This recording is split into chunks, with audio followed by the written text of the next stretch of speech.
been to some pretty cool places in the last couple of years, and while it's difficult to choose, if you're looking to travel in 2020, here are my top 10 places I think you should consider. Switzerland. I'm not sure that it even has to be said, but the Jungfrau region of Switzerland is truly unforgettable. A real juxtaposition to the many cities that I've included on this list, the Jungfrau region is the land of quiet and quaint.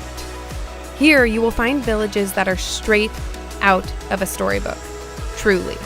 Nestled into the sides of mountains, dotted with chalets, and filled with the sounds of cowbells and rustling trees, come prepared to spend your days repeating the following steps. Hop aboard a train, ride to a village, grab a picnic, find a trailhead, and explore. Complete said activity with a picnic at the summit, go home, rest, and repeat. Lake Como, Italy. Lake Como has a particularly special place in our hearts as it was the first overseas trip that we took as a family. But there's a reason beyond that it is on this list. Lake Como is nestled up at the foothills of the Swiss Alps. It's a massive lake lined with the most darling, colorful villas. The entire scene just screams respite, with tiny cafes, charming town squares, and endless nature to explore. All of that with the added bonus of it being in Italy with comfort Italian food. I mean, it just might be my favorite place on earth. New York City. If you're subscribed to this channel, then you've recently heard me gush about New York City in detail. There is no place like it. The energy in New York City is unmatched with its skyscrapers and theaters and go, go, go, get shit done energy, paralleled then with its stunning waterfront views and gorgeous parks. It also happens to be one of the greatest food cities in the world, a true multicultural destination with nearly every cuisine to prove it.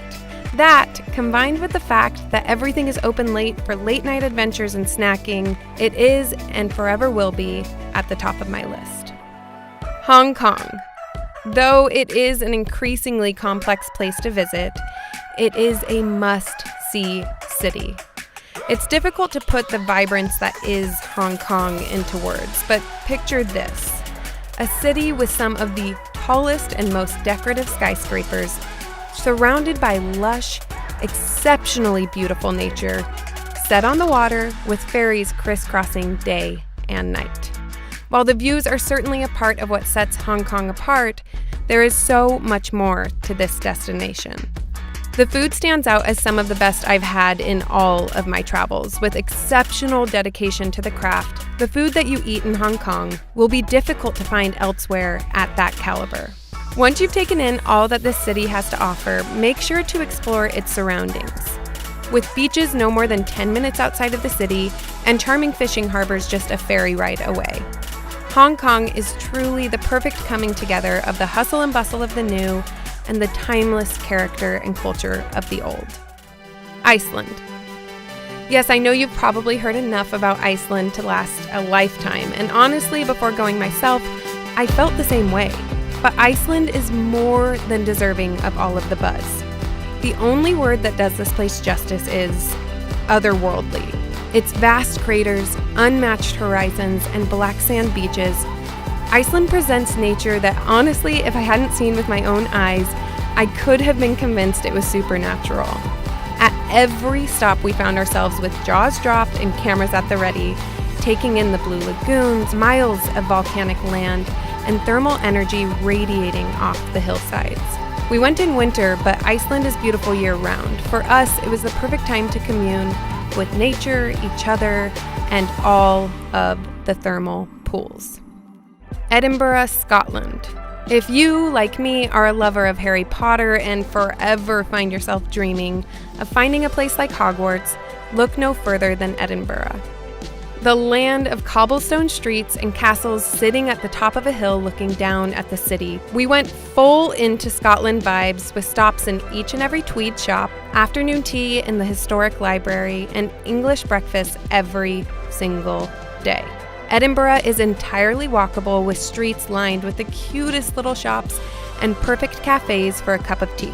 Once you've guzzled down that cup with cream and sugar because you're not dumb, go hike Arthur's Seat and become convinced that you have officially discovered where the term rolling hills comes from. Tokyo, Japan.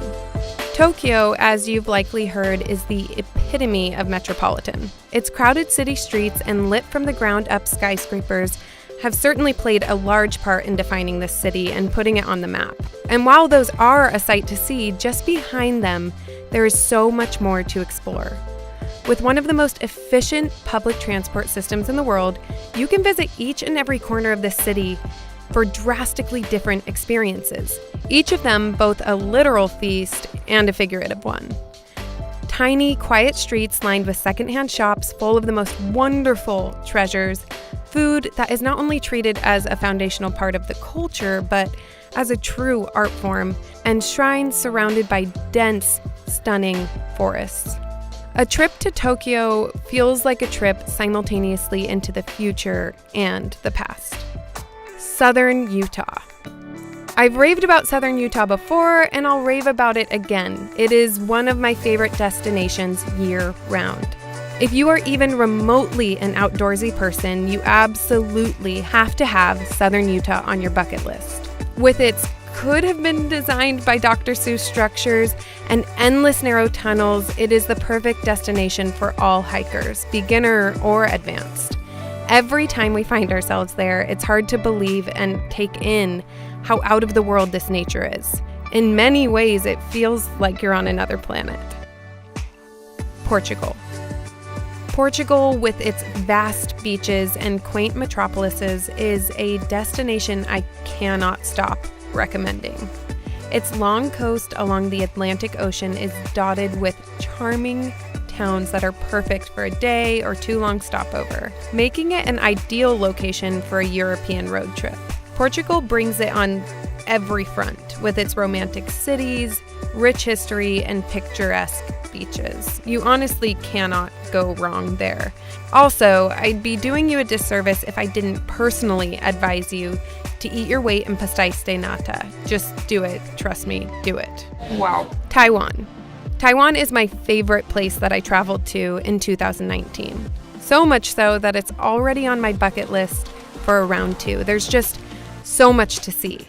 We spent the bulk of our time in Taipei and its surrounding areas, and honestly, I found myself confused at why I hadn't heard more about this place. The city itself is lined with residentials shrouded with tropical plants that lead to these busy streets that are jam-packed with scooters. And these riders are like in this wildly chaotic but seemingly choreographed dance, just going about their days. There are so many things that make Taiwan special. Namely, the extremely welcoming and kind people, the food, so much good food, and the nature that is just a short trip outside of the city. We spent time in some of the most picturesque villages experiencing street food, making our own tea, and hiking into the fog-lined mountains. Taiwan was filled with spots that felt almost dreamlike, with their vibrant colors and intense nature and wild landscape. There are so many places in the world to explore, and I am certainly determined to see more of them. If you have any suggestions, make sure to include those below. I'd love to hear yours. And here's to more traveling. This video is sponsored by Storyblocks. Storyblocks is a one-stop shop for stock footage, After Effects templates, really everything you need to make your video better. Here's the thing, I don't recommend anything I don't personally use on this channel.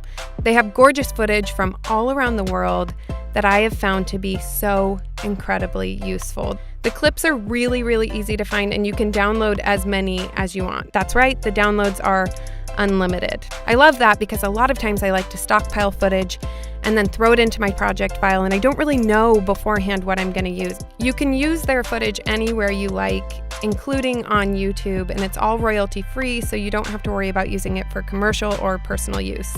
I love Storyblocks. I've used them this entire year. Click the link in my description, storyblocks.com/isharris, to check them out and let me know what you think. If you liked this video, subscribe, and if you didn't, you're in good company. My kids call each of my videos boring commercials, so that's a real confidence boost. So good. Give it a thumbs up. We did it. Bye.